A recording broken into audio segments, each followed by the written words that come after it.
Ассалаумағалейкум, қалайсыздар? Жаңа жылдық үзілістен кейін қайтадан оралатында уақыт келіп қалды. Осы айда бірнеше қызықты жекпе-жектер бар. UFC жылды ең бір қызықты турнирден бастайын деп отыр. Бүгін біз әрине UFC 311 турнирінің мейн ивент және ко-мейн ивентін талқылайтын боламыз. Оған дейін әрине менің достарым жайлы ұмытпаңыздар. Cambridge Academy ағылшын тілін меңгеремін десеңіздер, сіздерге бұл академияның есігі ашық. Егер Алматыда тұрсаңыздар, ал егер Қазақстан бойынша тұратын болсаңыздар, Қазақстанда тұратын болсаңыздар, онда онлайн форматта ағылшын тілін оқуға болады. Дәл қазір мен дәл осы Cambridge Academy'де ағылшын тілін меңгеріп жүрген жайым бар. Сілтемені қалдырамын осы видеоның астында, қарап кіріп танысып шығыңыздар. Ал енді UFC-ге келетін болсақ, ко-мейн ивенттен бастайық. Турнирдің маңыздылығы бойынша екінші жекпе-жегі, былайша айтқанда 61 келі салмақтағы чемпион Мераб Двалишвили өзінің титулын алғаш рет қорғайтын болады. Жалпы байқасаңыздар, бұл турнирді басқарып отырған екі жұптағы 4 жігіттің барлығы да бір аймақтан шыққан. Негізі былай алып қарайтын болсаңыздар, олардың барлығы да Кавказдың өкілдері. Арман Царукян Гүржістанда туған, Ахалкалаки деген аумақ, бұл жерде бір 90%-дай армяндар тұратын аумақ болып есептеледі Гүржістанда. Двалишвили тиісінше Тбилисиде туып өскен және екі дағыстандық жігіт бар деген сияқты. Бұл да бір қызықты факт деуге болады, жай қосымша ақпарат ретінде айта кетуге болатын шығар.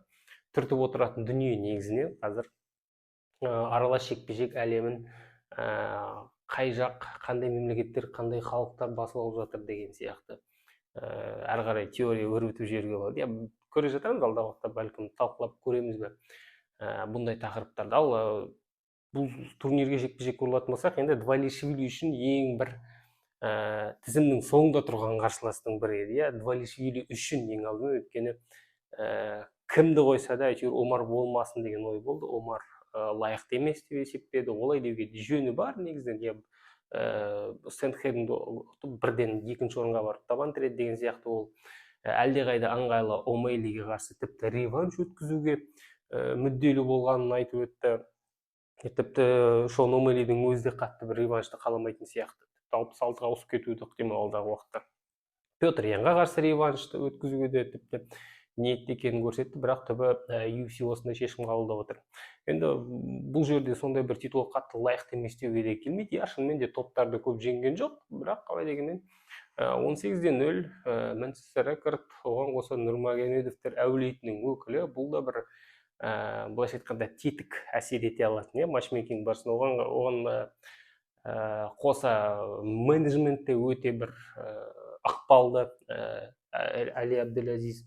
Сондықтан бұл жерде Двалишвили құтылып шыға алмады. Оған қоса шынымен де бір Шон Омейли сияқты жұлдызды ақшаны бір үйіп төгіп әкелетін жұлдыз емес. Ал Омарды тым болмағанда Абу Дабидегі күзде өтетін жылдағы турнирлерде шығарып арабтар арқылы біраз ақша шығаруға болады деген сияқты. Қазір дағыстандықтар үшін бұл сондай бір үлкен жақсы бір нарық болып тұр.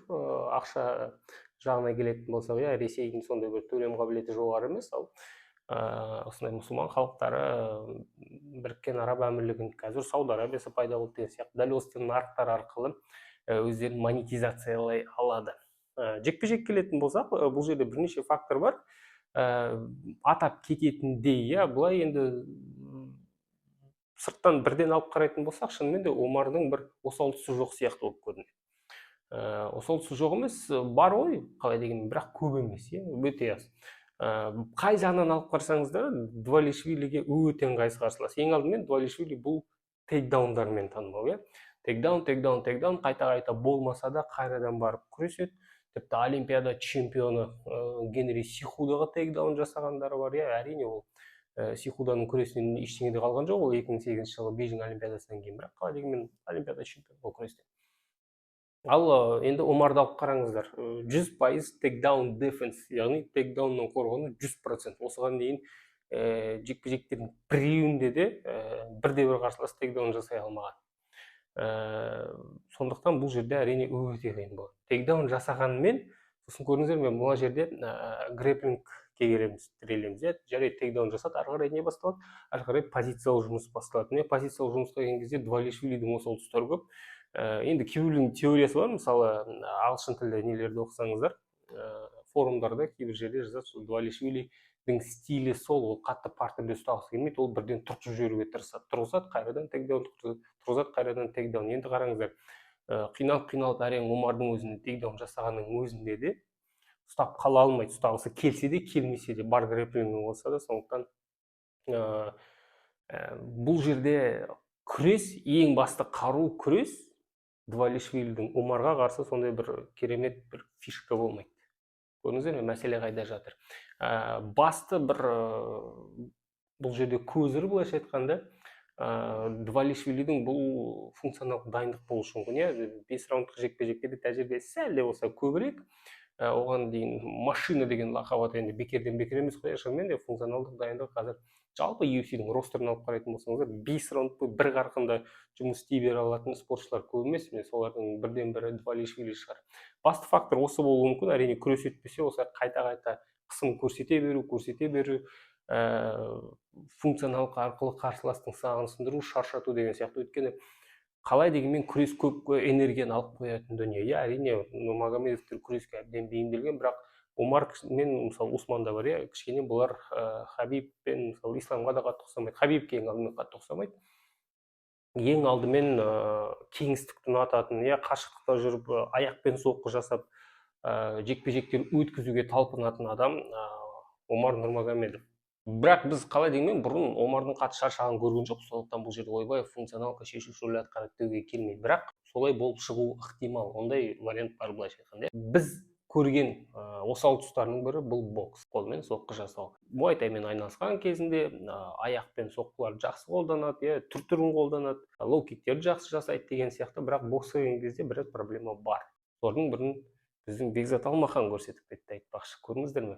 Қолмен соққы, әсіресе джебтерге қарсы, өте бір қарапайым шабуылдарға қарсы бокстың былайша айтқанда бір базасы толыққанды жоқ болғандықтан, бокстан қорғану, қолмен соққылар деген кезде біраз қиыншылықтар пайда болады. Ал енді Двалишвилиге келетін, қайтадан қайтып келетін болсақ, Двалишвили күрескен кезде өте бір қарапайым дүниелерді жасайды. Байқасаңыздар, не джеб арқылы кіреді, аяққа, бір аяққа өтеді, екі аяққа өтеді деген сияқты. Ұстап алса болды, ары қарай кеудеге қарай өтіп кетуі мүмкін, белден ұстауы мүмкін деген сияқты. Тағы бір қарапайым дүние, бұл әсіресе күрестен келген жігіттердің көп қолдануы, бұл былай оверхенд лақтырып қарадан соны клинчке, яғни жақындау үшін, клинч жасау үшін қолдану. Боксқа дейін қою әбден ықтимал, тәптір джебтер бар Двалишвилидің.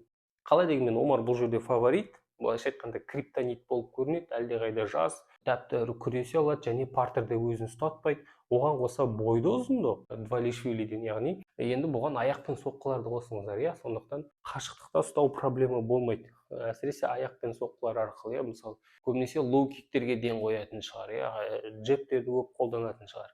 Бірен-саран қорғанысты бұзып Двалишвили өткеннің өзінде де бұл жерде тәп-тәуір күреспен қарсы алады. Сондықтан шынымен де Омарды бұл жекпе-жекте кішігірім бір фаворит деуге болады. Менің ойымша төрешілердің шешімімен 5 раундтың қорытындысы бойынша жеңіске жету керек Омар Нурмагомедов. Екеуінің біреуі мерзімнен бұрын жеңеді дегенге қатты сене қоймаймын. Омар бұл сондай бір тамаша грэплер де емес, былай енді біз джиу-джитсу грэплинг жайлы айтып отырсақ, бірақ ММА үшін грэплингке тәп-тәуір.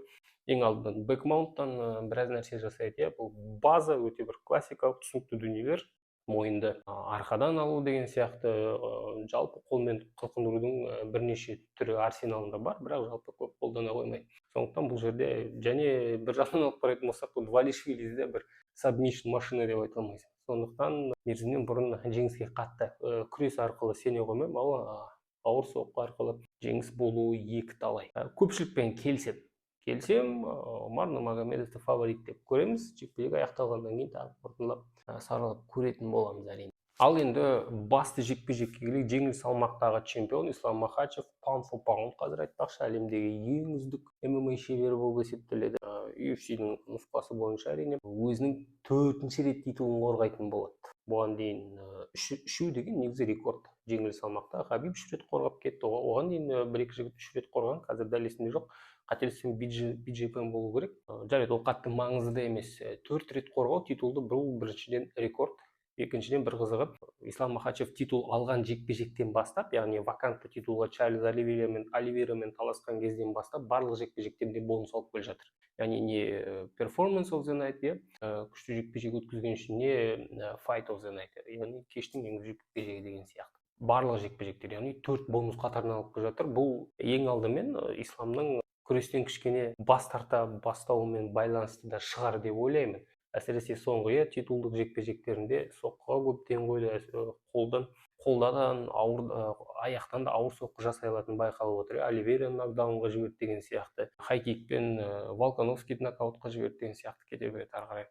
Яғни соңғы кездері бұл енді бұрынғы бір психологиялық проблема, ғой. Адриано Мартинстің қолына нокаутқа ұшырағаннан кейін кішкене қысылып қалды, күреске кетіп қалды толықтай. Бірақ міне бері келе ол нокауттан кішкене бой жазып, енді емделіп шықты, былайша айтқанда. Психологиялық тұрғыдан әрине қазір шынымен де бір бабының шарықтаған шағында, бір осал тұсы жоқ, шынымен де бір мінсіз ММА атлет болып көрінеді. Арман Сарукянмен бұл реванш 2019 жылы Санкт-Петербургтегі UFC турнирінде шұғыл арада Арман Сарукян басқа бір қарсыластың орнына шыққан болатын. Сол кезде тәп-тәуір жекпе-жек көрсетті. Бір раундты алды деп айта алмаймыз, 3 раундты. Бір қалай дегенмен сол кездегі Махачевке бұған дейін бұлай қарсыластық көрсеткен бір қарсыласы болған емес. Сол кезден бастап барлығына түсінікті болды. Мына жігіт алысқа барады, және бұл екеуі әлі де алдағы уақытта кездеседі, жолдары тоғысады деген сияқты. Араға 5 жылдан астам уақыт салып, қазір екеуі титулға таласқалы отыр. Енді жекпе-жекті талқылап көрейік. Махачевті жоғарыда кішкене сипаттама беріп кеттік. Бұл әрине күресі, енді базасы түсінікті, ары қарай күрес ең алдымен, бірақ қалай деймін, Хабибтен сәл ерекшеленетін күрес. Бұл ең алдымен дзюдо мен самбоның элементтері. Неше түрлі аяқтан шалып алу, іліп түсіру деген сияқты. Торды былай қолданып партерге көп құлата қоймайды, керісінше тордан тартып алып құлататын әдістері көп. ММА-де бұндайды қолданатын спортшылар көп емес, және негізінен күресте аяқтан іліп құлату, шалып құлату бұл шынымен де бір шеберліктің белгісі. Бұндай әдістерді екінің бірі жасай бермейді. Менің ойымша бұл жерде бірнеше бір фактор бар, назар аударатын. Қағазға әдейі есімнен шығып кетпесін деп жазып алдым. Бұл ең алдымен соққы өткізу пайызы өте төмен. Минутына бір ғана соққы өткізеді екен. Мысалы, статистикаға жүгіріп қарайтын болсақ, соққы көп өткізбейді. Одан бөлек соңғы жекпе-жектерінде тек қана 5 раундтарға дайындалады. Яғни Арман Сарукян үшін бұл кішкене таңсық дүние. Матеуш Гамратқа қарсы толықтай 5 раунд өткізген болатын. Қателеспесем, Гамратқа қарсы.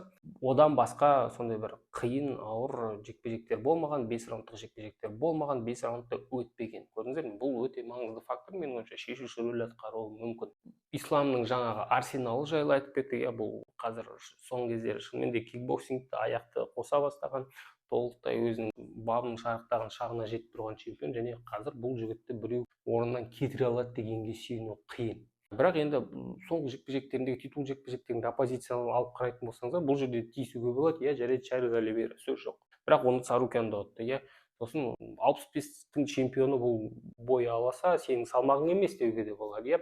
Паренің саудасы баяғыда біткен деп те айтуға болады, тиісуге болады. Және көрдіңіздер ме, стилі жағынан да, жалпы бабы жағынан алып қарайтын болсаңыздар, шынымен де қазір Сарукян Ислам Махачевтің бір шыңын көрсетуі мүмкін. Өз басынан жоғары секіру керек болуы мүмкін бұл жекпе-жектерде. Өйткені бірінші жекпе-жекпен салыстырғанда бұл жерде Сарукян біраз қосқаны, өскені, ментал тұрғыдан біраз өскенін толықтай мойындауға болады. Дәл осы арада 10 жекпе-жек өткен, соның барлығын қарап шықсаңыздар, шамамен түсінесіздер, қандай жолда өткен, қандай трансформациядан өткен деген сияқты ары қарай кете береді. Және жалпы бұл жекпе-жекті сипаттайтын болсақ, мен не күтемін бұл жекпе-жектен? Менің ойымша бұл ММА-дің шыңын көрсететін жекпе-жектердің бірі болу керек. Өйткені техникалық тұрғыдан, егер таза бір арсеналдарын алып қарайтын болсақ, екеуі де жан-жақты бәрі де бар, және бұл жекпе-жекте біз шынымен де ММА-дің бір эталонын көруіміз әбден ықтимал. Бұл жерде тек қана психология, менталитетке көп нәрсе байланысты. Бұндай қарсыластар бір-бірін қатты бағалап, тіпті жоғары бағалап жіберіп, кейде ашыла алмай қалып жатады жекпе-жек барысында. Бірақ енді бұндай тәжірибелі жігіттер бұндай бір ауруға шалдығуы екіталай, сондықтан шынымен де толықтай ашылады, толықтай жұдырықтасады деп күтемін. Және де бүкіл қолдарында бар арсеналды сол 25 минутте паш етіп көрсетеді. Мерзімнен бұрын жеңіске қатты сене қоймаймын, шынымды айтсам. Әрине бұл жерде бір былайша айтқанда лаки панч деген түсінік бар, бір жерден соққы тиюі мүмкін деген сияқты. Сарукянның мысалы лагерін қарап шықтым, тэквондодан бөлек бапкері бар, бокстан бөлек бапкері бар деген сияқты, және кейбір бір әдістер дайындап қойдым деп отыр қазір. заготовочка деп айтып отыр. Дәл осы жекпе-жектерге менің бір дайындап қойғандарым бар, және жекпе-жектің барысына бұл қатты әсер ететін дүниелер деп айтты. Сол өте қызықтырып қойды, шынымен де не дайындап жатыр деген сияқты ойлар келіп отыр. Бірақ енді бірінші жекпе-жекпен салыстырып қарадық, шынымен де бұған дейінгі қарсыластарына күресі өтіп жатса да, Царукянның бұл жолы күресі өтуі екіталай, және өзі қатты күресе қоюы да екіталай. Ең алдымен Махачевтің өзі күресуі мүмкін, өйткені аяқта тұрып соққы алмасу бұл шынымен де кішігірім болса да Царукянға мүмкіншілік беретін дүние. Соққы өткізуі мүмкін, нокдаун арқылы жағдай қиындап кетуі мүмкін деген сияқты. Ал күрес бұл кішкене минимизация, кішкене тәуекелді кішірейту, былайша айтқанша азайту, күрес арқылы. Бұны жақсы біледі. Торға тіреп тұрып, бірінші жекпе-жекте де біраз барлап алған, арсеналы қаншалықты бай екен, сондықтан біраз ақпарат бар бір-бірінде әрине. Сосын енді таза бір статистикаға тағы да жүгінетін болсақ, бұл жерде мысалы соққы тигізу үлесі өте жоғары. Мысалы Махачевта бір 60-қа жуық, бұл өте жақсы көрсеткіш, ал Царукяндікі 40-қа да жетпейді деген сияқты. Және одан кейін тейкдаундардың толықтай жүзеге асуы мысалы өте жоғары. Ислам Махачевта әлдеқайда жоғары, Царукянда төмен. Сосын тейкдаун дефенс, тейкдауннан қорғану Махачевта әлдеқайда жоғары Царукянмен салыстырғанда. Және құрған статистиканы алып қарайтын болсаңыздар, шынымен де бұл жерде Махачевті фаворит дегенмен келісуге болады, бірақ дәл осы аяқта тұрып айқасу барысында біраз қиыншылықтар тудыруы ықтимал. Царукян оған қоса күрес барысында да өте ыңғайсыз қарсылас екенін бұны көрдік. Бұл менің ойымша ең алдымен Царукян несімен ыңғайсыз? Царукян мырза бізде кішкене бой аласа бірінші Махачевтадан. Бұл өзінен қарсыласының бойын аласа болса, бұл күресуді кішкене қиындататын дүние, аяқта тұрып әсіресе. Екіншіден денесі кішкене тығыншықтайда, бұл да біраз күресуге бой аласамен бірге қосқан кезде бұл шынымен де біраз қиын қарсылас, өте ыңғайсыз қарсылас болды. Біраз байланып тұруға тура келеді. Ал бұл әрине өз кезегінде көп күш энергияны қажет етеді. Бірақ бұл жерде сұрақ туындайды, әрине. Функционалдық тұрғыдан соңғы жекпе-жектен толықтай 5 раундқа дайындалып жүрген Махачев дайын болып шыға ма, әлде соңғы жекпе-жектерінде 3 раундқа дайындалып жүрген Царукян дайын болады ма деген сияқты. Сұрақтар көп. Сайып келген кезде толықтай 5 раунд күтемін. Шынымен де бір ММА-дің эталоны болады деп күтемін. Және төрешілердің шешімімен Ислам Махачев бұл жекпе-жекте жеңіске жетеді дегенмен де толықтай келісемін. Бірнеше факторлар психологиялық бар. Бұл ең алдымен менің ойымша Омар Нурмагомедовтың жекпе-жегінің нәтижесі әсер етуі мүмкін бұл айқасқа. Егер ұтылып қалып жатса, елестетіп көріңіздер, Двалишвили мен Омар Нурмагомедов бұлардың алдында төбелеседі. Махачев пен Омар бір команда өкілдері, секунданттары бірдей болады. Ана жақта да, мына жақта да, анда да, мында да Хабиб болады.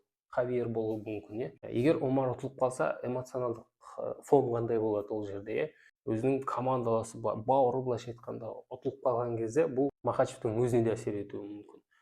Бұрышында болған секунданттарға әсер етуі мүмкін. Мысалы, өзінің бауырын октагонға алып шыққан Хабибтің бауыры мысалы ұтылып қалса, Омар ұтылып қалса, онда Хабиб Исламның бұрышында өзінің қандай эмоция береді ана жерде?